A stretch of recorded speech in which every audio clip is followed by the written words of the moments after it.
Good afternoon, everybody. What a great day in so many ways. It's great to be with you today, and what a wonderful occasion. I will start as my boss, the governor, always starts, and that was with a big thank you, Barbara. Thank you for the faith that you are showing in Indiana. Thank you for the faith that you are showing in this community, and thank you for being here with us. We're going to make this an incredible ride for you and this company. Your faith in the economics of Indiana, your faith in the freedom to operate, and most importantly, your faith in our employees, our Hoosiers, our work ethic, and our willingness to do whatever it takes to get it done for our communities and for your company. We appreciate it, and we will spend every day from this day forth proving it out to you.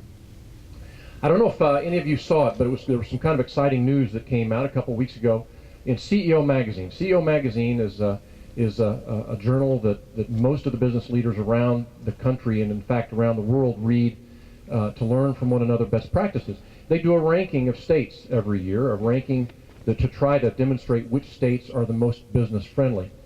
2 years ago, Indiana was number 16 in this ranking.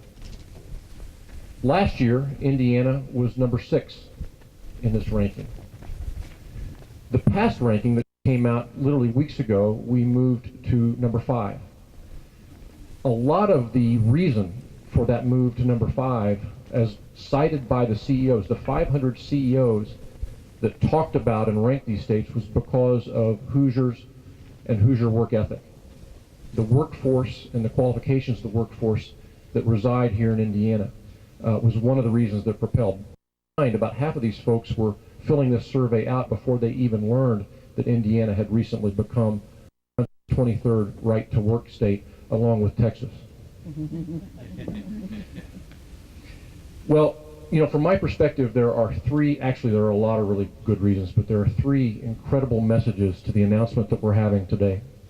Message number 1, and not probably, the most exciting message is it's a tangible, visible testament to the strength of this company, Dean Baldwin, to be not only one of 3 independent companies that do this kind of work, but to be growing as vibrantly as they are, and not to in fact be moving things around, but looking for expansion opportunities to continue to grow this vibrant business. And I don't want to lose sight of that as the first and foremost, most exciting message of today, and we're excited for that. The second neat message out of today is that in so many ways, because of the work that many of you here have done, this truly does begin the journey of putting Grissom on the commercial map. This is just proving out a concept. There are going to be a lot of folks that are going to be coming in here to purchase the services of Dean Baldwin. There are going to be a lot of other folks that are going to be asking the question, gee, if these planes are going to be parked out on the tarmac waiting to be painted, I wonder what else they might want to have done while they're there. Maintenance maybe? Refitting maybe? Manufacturing maybe?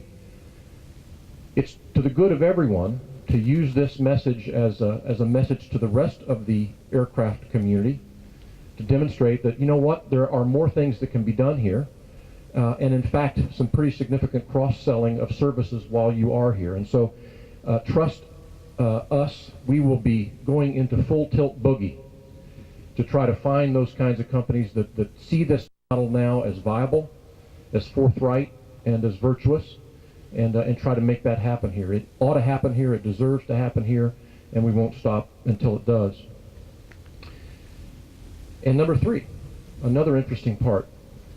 Dean Baldwin's customers are a who's who. Folks like US Air, folks like Southwest, Air Canada, JetBlue, many others. These are big companies that also now stand to have an opportunity to discover what Indiana's about, what Indiana can do for them in terms of business and business development. And so having those companies, well, that's cool. I'm feeling really special now. Was that a flyby for me or what? I never had a flyby before. I'm going to accept this as my personal flyby. But no, three basic things that I think are key parts of this message. Indiana is having a great year this year. So far this year, we have had 104 companies either move to Indiana or expand in Indiana. That is far exceeding any run rate that we've ever had in this state before. We're expecting to do at least 250 to 270 more deals for a total this year to make this by far the record year. And it is in no small measure to the work that you all do in communities like this and continue to demonstrate that there is no better place to park your business than right here in the heartland, right here in Indiana. And so again, on behalf of the governor, let me thank you again for your faith. We will prove this out to you every day.